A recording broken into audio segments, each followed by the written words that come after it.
What's going on, guys? So today on this Shoky review, we're going to be taking a look at another kit from the good old Flame Toys Furai model line, and it is going to be their model kit Thundercracker, who, given the history of everything, is just a repaint, or rather recolor, of their Starscream kit, which we looked at last year, kind of around about this time, actually. So I've got a nice image here of the Cracker flying this way, and like a canyon scene, explosions, a couple other like F-22s going on back there. Got a big old Decepticon logo down here. Says Thundercracker, says Transformers, says Authentic Transformers thing, because Flame Toys is one of the very few third-party companies that are allowed to make actual mainline things. Come down there, it says Transformers model kit. Come over here, it's got Thundercracker Furai model. Come over here, same thing. Main problem is all the good stuff's on the bottom. I'm just happy that rotated properly. So, Flame Toys, Furai model, Transformers, model kit, authentic things. You got your obligatory front and rear shot there. He is all kinds of blue. You've got articulation. You've got fortal moving joints. I can't read. So you got him here in a multitude of poses. You got content. So you got the runner breakdown there, even some translucent parts.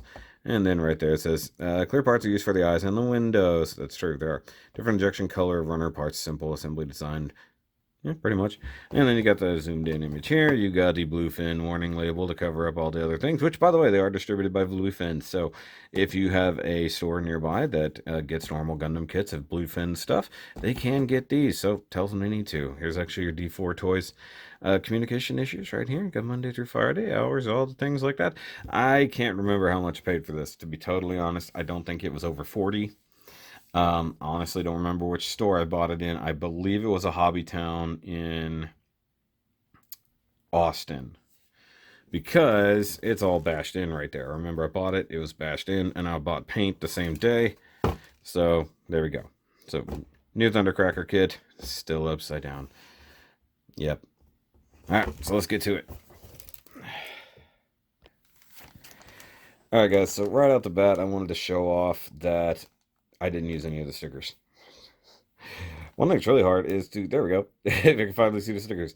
Alright, so you still got the red stickers all over this, little tiny black ones, white stripes, little chrome stickers that got to go in different places, blue chromey stickers, some gray ones here, and then your Decepticon logos and stuff like that. So I didn't use any of the stickers. I'm not a fan of these big metallic stickers, to be totally honest, and you guys should know by now that I pretty much paint in some way, shape, or form all of my Flame Toys kits at this point. I think ever since the first Prime, and then with the exception of the Autobot logos and the shoulders and the knees of IDW Prime, I haven't really used any of the like detail stickers. Those are things, like, yeah, it's different because with the exception of Bumblebee, they haven't done like three-dimensional faction logos. So they do them on the Seekers on the wings, but I'm not going to put a sticker like this over an actual 3D raised surface. I think that's just a waste.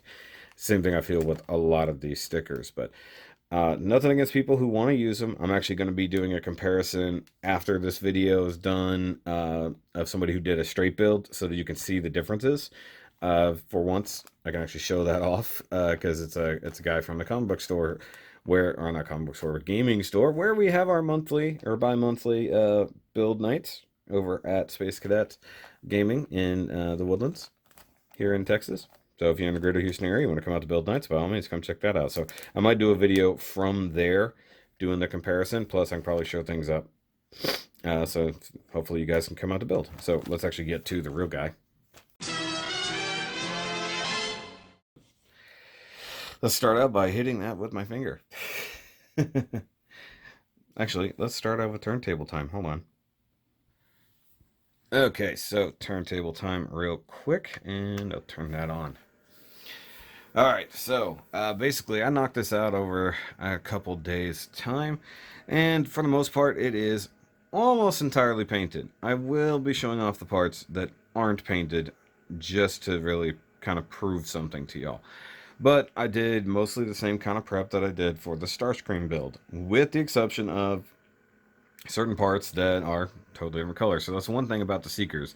Starscream is the only one that is colored the way he is. All the rest are kind of colored similarly, but almost to the inverse of Starscream. So like this guy, he's going to have silver where Starscream had red, and a lot of the other body color, of course, switches. And when you get down to areas like these little knee guards down here that I talked about before, where you have to put, you've got to be able to match up the colors there to make them display properly. If you follow the instructions, you don't really get that. And, out of the box, you also don't get that. But I did only use a handful of paints for this. I will be listing the colors I used on him in the description. Okay, I'm not going to say it in the video. I'll list them all down there. That way, when I'm done with the video, I can show that off. However, the main body color, this blue right here, is Tamiya Brilliant Blue. And it is a dead-on match for the blue plastic, because these wings right here are not painted with that blue. It's a dead-on match. So, just so you know in advance. So, let's go ahead and take a closer look at this guy.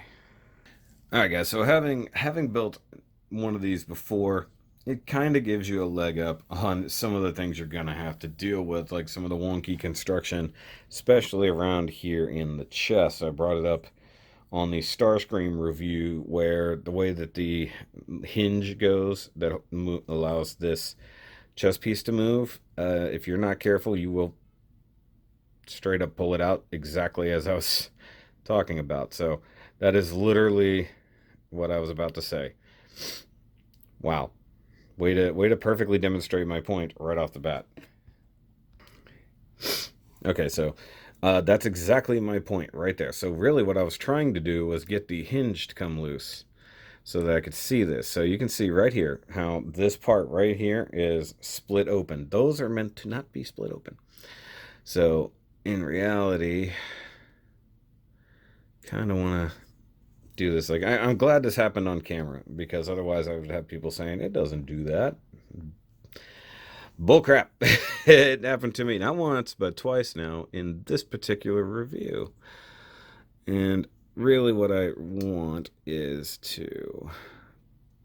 I want to pull this polycap out and put it back in place so we can see what's going on here.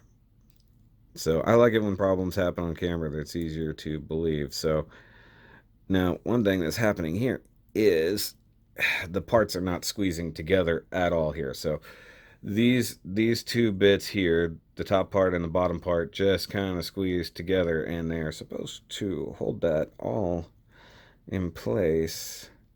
But as you go about flexing the body around, because the ball joint for everything like that is right inside there, it just kind of splits. And I glued that shut on my Starscream, and it looks like I'm going to have to do the same thing on this guy, or forever hold my peace, basically. Because that's never going to stay if you try to maneuver it, or just move it in general. So that's the thing. Now, one problem they still have is this ridiculously long neck. As you can see, just sort of sitting up there. One thing I would say, if you're willing to do it, chop that neck down and put the ball joint essentially right on top of that. You see I did paint the eyes. Those are painted gold and then hit with Italian red over the gold, and then hit with just the faintest hint of orange for like an eyeball look. The head itself is painted matte black, rubbed down with some gunmetal stuff, and then hit with a clear coat. I really wish my focus would work properly so I don't have to keep adjusting stuff. I hate it when Samsung messes with all the settings. But basically, the main differences we're getting here is the silver all over here, the blue and stuff like that. I did paint the windshields gold. I did have an issue with that. I think it ended up being an issue even with the final product, but it is what it is. The other thing you'll notice is I have done some dry brushing all around in a few places. Also weathered ever so slightly, just giving them some dirt and grime. And another thing you will notice, these back fins here, those were originally blue. Oh, good, I got blue paint on my fingers. I think that came from the ball joint, though. These were originally blue with a red stripe, and then I realized that his tail fins are actually supposed to be black. So I actually went through and did a quick repaint, just painted those black, and I think it's all the better for it. So if you're going to build this kit, keep that in mind. That might be a thing you need to do. And when it comes to the wings back here, because we are working with this super bright blue, which these bits of the wings are not painted with the exception of the dry brushing and stuff. There's no blue paint, I'll put it that way. So the Decepticon logos are hand brushed on with the purple and then dry brushed over that. As for the stripes, I tried to prime them as best I could, then I ran out of primer. So I went ahead and finished it off with some matte black, or matte white, I should say, to basically just kind of shift it to a white color. And then I hit it again after, I masked all this off, mind you. And then I hit it with pure white. So that's more of a glossy color. So the stripe here is more or less pure white, and then under the red is also pure white. I wanted to make sure this red would super pop, and that's the way you manage that. I do actually have more purple paint inside here. It's probably hard to see, but it's there.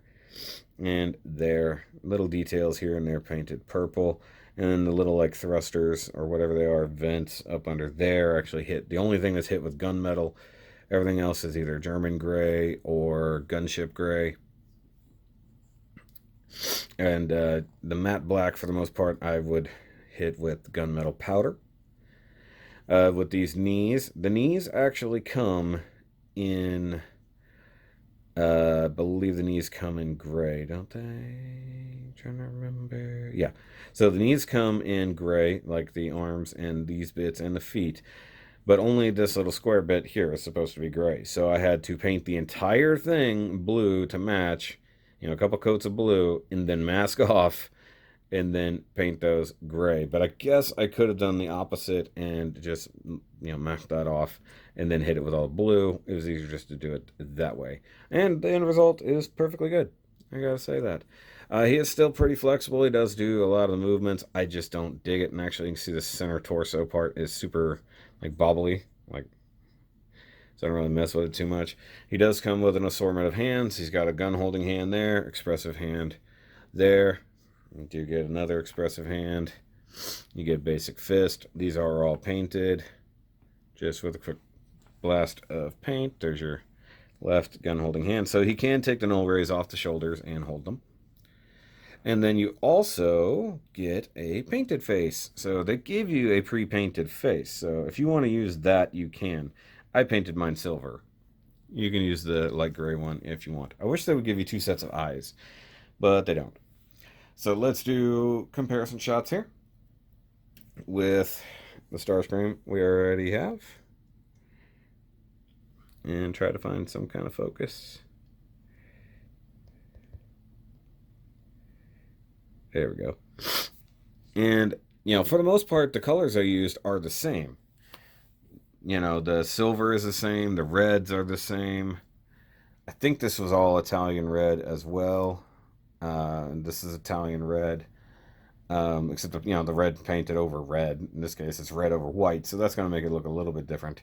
I think the white that I used back here is a slightly different one. But other than that, this is the same silver leaf, same gunmetal, same other colors. Just depending on how they're applied. And because I know the Starscream generally has a slightly different colored head, I gave him a black head instead of a gray one. But of course, you see, they're the same thing, and, basically have weathered them the same. Make sure the details are essentially the same, because they're basically all from the same kind of, line, so to speak. The one difference is I did really, kind of try to panel line Starscream. I went over him with a mechanical pencil in some spots. Now, just for other comparison to other Thundercrackers, there's a Siege one. Now, this is closer to more of an actual G1 color, which is fine. If you wanted to try to match that up, couldn't tell you what kind of blue that's supposed to be, so sorry. Also, that's not super G1-y. For a Planet X representation, very different. Also a lot heavier on the darker colors and a white face, but very, very different aspect. If I could get a more coppery color for the cockpits, I definitely would. I could paint it by hand, but I don't think it would come out as good because I have that Tamiya copper. I'm sorry, Mr. Color Copper. And for a different representation that I haven't shown off, I don't think, just yet, there he is with the New Age version. So you can see the color is very, very different. But this is the one that let me know he had black tail fins, because I totally didn't catch that detail. And what's funny, my buddy Sean Love, who also paints these things for people, didn't even know that either. So now I told him, I was like, well, for all future projects, you got to paint those things black. I know he's like kind of mad at me a little bit. Fellow Texas boy. But he's a good figure. It does still have the exact same problems that Starscream had, so they haven't changed anything there. So once again, that chest bit, super, super annoying. But other than that, it's a great looking figure. Model, however you want to put that. It's a figure and a model at the same time. Now, I did notice that my Starscream is getting a little bit loose in his leg joints. So those polycaps are definitely deteriorating over time. And I also forgot to point out the fact this guy can totally go on a stand. This is the one I use for Starscream, which means I'm going to have to get another one for him. But I'll probably use this so I can get pictures. But he's good. I like it. I'm proud of it because, like, once I matched that blue, which, by the way, was kind of an accident. So the way it comes about, I have I have the kit in hand. I open it after I purchase it. So I buy it at Hobbytown. I open the box so that I can see what the blue is supposed to be.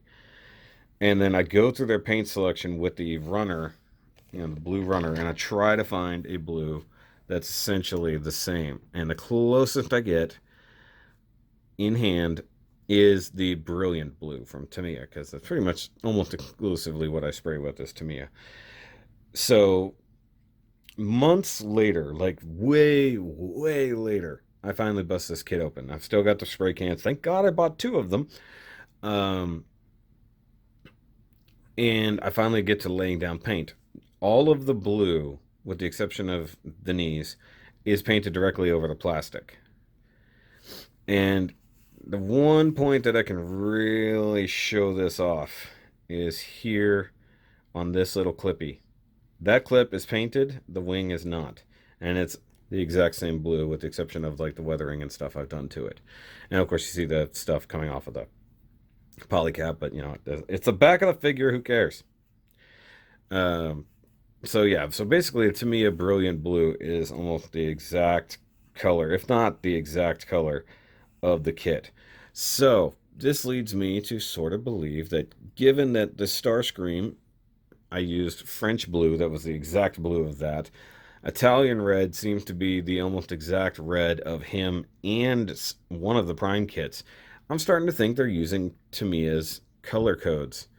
Like they almost specifically want you to use Tamiya paints to paint them.